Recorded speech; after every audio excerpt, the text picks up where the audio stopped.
Sa showbiz, isang video lang ang maaring magdulot ng napakalaking kontrobersiya. Kapag kumalat ito sa internet, mabilis itong napapanood, na-share at pinag-uusapan ng milyon-milyong tao. Pero sa likod ng viral videos, may mga kwentong hindi agad nakikita ng publiko. May mga taong umamin, may mga nagsabing pribadong material ang kumakalat ng walang pahintulot at mayroon ding mga video na kumalat na kalaunan ay itinangging sila ang nasa footage. Narito ang 5 pangalan na naging bahagi ng mga malalaking video controversy sa Philippine showbiz. Number 1, Wally Bayula. Ang komedyante at TV host na si Wally Bayula noong taong 2013. Isang umano'y private video na iniuugnay kay Wally at sa isang EB Babes dancer ang kumalat online. Mabilis itong naging viral at naging malaking usapin sa showbiz. Sa mga unang ulat, hindi agad nagbigay ng pahayag sina Wally at ang dancer tungkol sa nasabing video. Iniulat din noon na pansamantala siyang hindi lumabas sa Itbulaga habang mainit o umiinit ang kontrobersiya. Dahil dito, naging isa si Wally sa mga pangalan na matagal na naiugnay ng publiko sa mga kontrobersiyang may kinalaman sa viral private videos at ipinakita ng insidenteng ito kung gaano kabilis kumalat ang sensitibong material sa social media. Number 2, Mark Anthony Fernandez.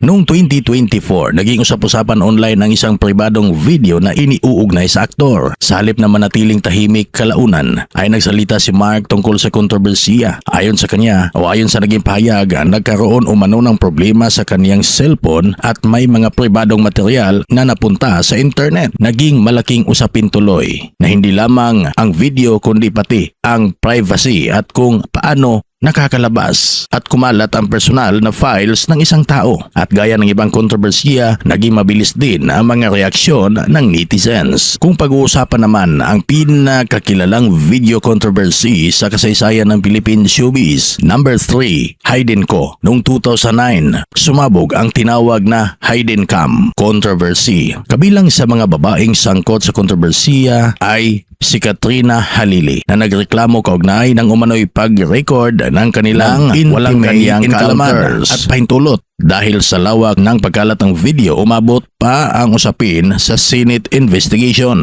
Maging ang mga senador ay nananawagan na huwag nang panoorin o ipakalat ang video dahil wala itong maitutulong sa investigasyon at maaari lamang makadagdag sa kahihiyan ng mga biktima. Number 4, Chito Miranda. Isa pang malaking pangalan ay ang frontman ng parokya ni Edgar na si Chito Miranda. Noong 2013, kumalat online ang isang pribadong video na kasama niya ang kanyang nobya noon na si Neri Naik. Agad namang nagsalita si Chito at humingi ng pumanhin sa kanilang mga pamilya. Ipinaliwanag din niya na ang kanilang hard drive ay ninakaw mula sa kanilang bahay at kabilang dito ang mga personal na larawan at video. Mabilis na naging viral ang nasabing insidente at naging malaking usapin sa social media. Pero sa halip na pagtuunan lamang ang video, naging malaking diskusyon din ang tanong, paano mapoprotektahan ang pribadong buhay ng isang tao kapag napunta sa maling kamay ang kanyang personal files?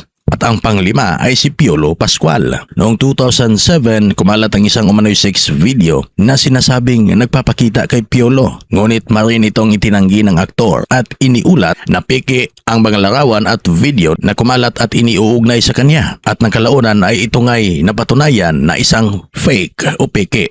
Nasangkot man si Piolo Pascual sa isang kontrobersyang may kaugnayan sa umano'y sex video na itinanggi niya at naiulat na fake. Kaya dito napatunayan na hindi lahat ng viral video ay totoo. 5 pangalan, 5 magkakaibang kwento at 5 halimbawa kung gaano kalaki ang epekto ng isang video kapag kumalat sa internet. May mga kontrobersiyang may umano'y leak private materials. May mga taong nagsasabing walang pahintulot ang pagpapakalat at mayroon ding mga kaso kung saan ang mismong pagkakakilanlan ng taong nasa video ay kinwestiyon o itinanggi. Kaya bago tayo maniwala sa isang viral post, kailangan ang verifikasyon. Dahil sa panahon ng social media, isang video lang ang kailangan para maging viral. Pero ang epekto nito sa isang tao ay maaring panghabang buhay. Kung gusto ninyo ng mga showbiz story na may dokumentadong impormasyon at hindi puro chismis, i-like, i-follow at i-subscribe ang ating channel na Artikulo. Maraming salamat.